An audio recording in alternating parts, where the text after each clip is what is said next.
Башкы прокуратура тарабынан энергетика министри Доскул Бекмурзаевке карата кызматтын абалынан кыянаттык менен пайдалануу фактылары боюнча 2 кылмыш иши козголду. Тагыраагы 2021-2022 жылдары энергетика министри Доскул Бекмурзаев кызматтык абалынан кыянаттык менен пайдаланып, тийиштүү тармакта адис эмес кызматкерлерди мамлекеттик бюджеттин эсебинен Бириккен Араб Эмираттарына, Туркияга, Өзбекстанга жана Орусияга болгон чет өлкөлүк кызматтык иш сапарларына негизсиз жөнөткөн.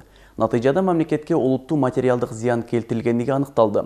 Мындан тышкары министр кызмат абалын кыянаттык менен пайдаланып, теплый ключи ден соолукту чыңдоо комплексинин объектилерине капиталдык оңдоо Б. Жоопкерчилиги чектелген компаниясынан 15 миллион сомдон ашык зыян келтирилген.